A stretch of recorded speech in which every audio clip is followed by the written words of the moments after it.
Hello and welcome to a Smurp video, and today we are looking at Transformers Beast Wars Issue 1. I wish it was Beast Wars Transformers to begin with. Always irks me because it was Beast Wars Transformers. In fact, in the first season, I think they just called it Beast Wars for most of that series.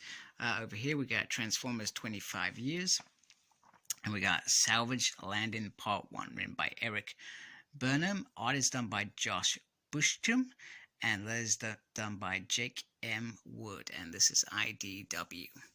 So basically, for those that are fans of Beast Wars, we kind of know this part of the tale, but it's being retold slightly different. This is the Tripedicus Council, and they are talking to Calavar, and he's saying that the golden discs, which they are aware of, has certain information on it, but it's in the science ministry and they cannot get it. But Megatron says, you know what, I intend to just take it, we're not asking for it. And we get this nice moment with Dinobot and Pterosaur, where Pterosaur goes to kill a thing, and he says, stun him, put him down, but don't kill him, that's unhonorable, which is a typical Dinobot moment. We also see the bit where they blow up all the Transwarp ships while it's taking theirs. There's this little funny moment where they've got no instance in this many cycles, and then it's blasted a hole through, which I thought was cool. So basically, the discussion with Tripedicus Council is that you intend to go to a different time, mine what's already on the disc.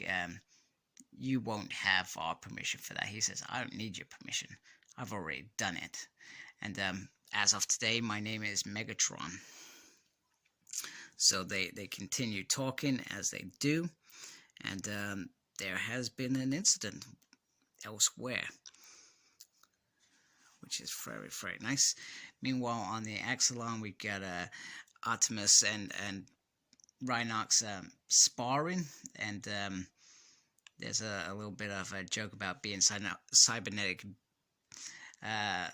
beings and not needing to fine-tune their skills and be fit, etc., because they're robots. Optimus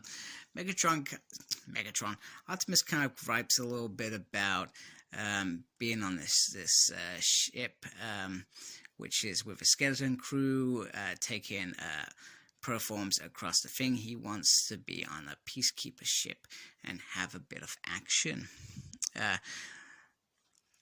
And he also talks about having a transwarp drive, which we know they have, and the potential to go to, to other times, etc., and explore. However, that is not the maximal way, apparently. And the reason they've given Optimus Primal this first captain opportunity is really for him to fall in line. However, there is a message coming in, Cybertronian alert, and Optimus says, you know, I've always been lucky. And we've got a Nyx and Rat Trap up here, and Rat Trap makes a fine comment about, you know, oh, I'm surprised he didn't take anything, he's coming up to the bridge.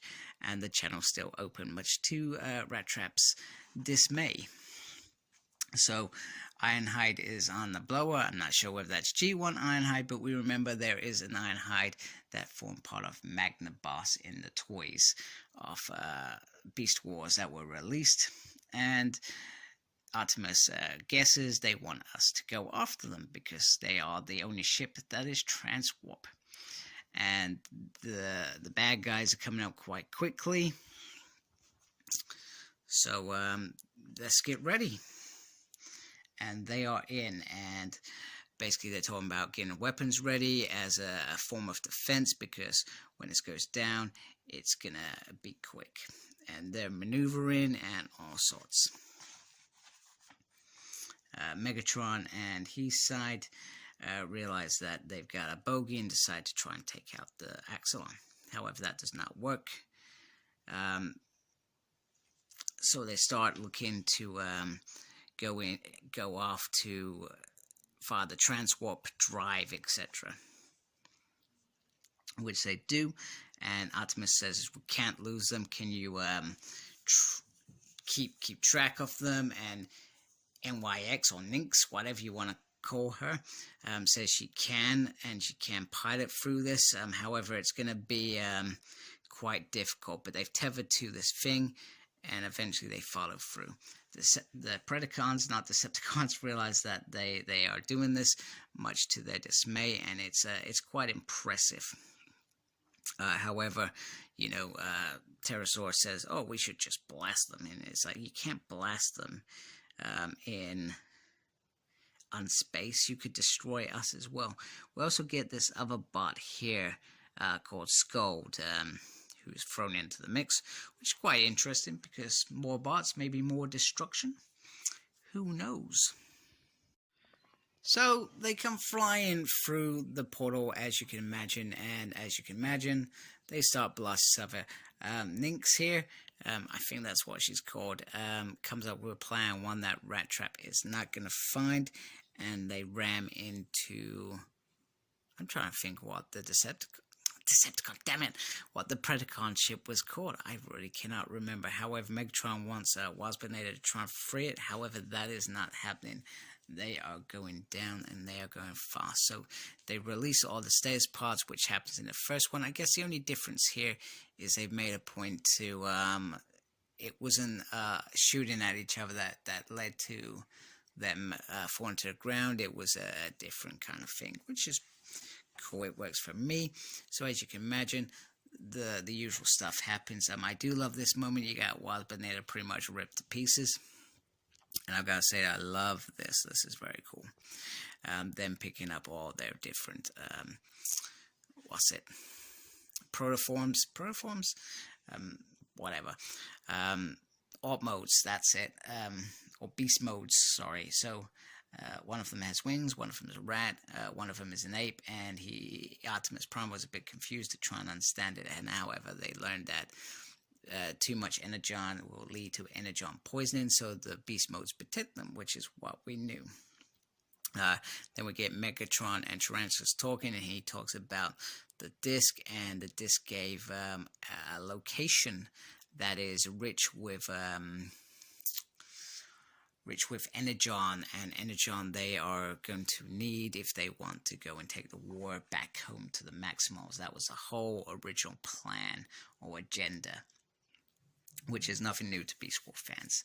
So, but first they're going to have to eliminate those that are here on Earth. To be continued. And then at the back, we have little fans, Maximize, which is very cool. And then some of the variant covers. That's very nice. I like that one. And then some art samples, etc. Scold. Hey, that's Scold. I guess it makes sense. And then some other IDW stuff, which I think I'll read offline.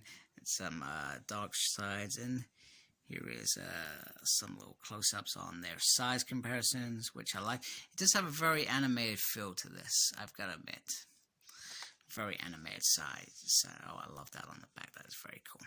So, very, very cool opening issue. Slight changes, but nothing new as far as I'm concerned. I think you got to be a real Beast Wars fan to go get this. I think it's a very, very nice book, and I love Beast Wars, so I'm going to enjoy this one. So, thank you, IDW, for releasing this. I look forward to the next issue. Please like, comment, and subscribe to my channel. Follow me on Instagram, CyclopsSmurd. I'm on Twitter @SmurdP. No idea what I'm doing there. I'm also got a page on Facebook, SmurdP. And embrace the geekiness. Thank you for watching. Take care. Goodbye.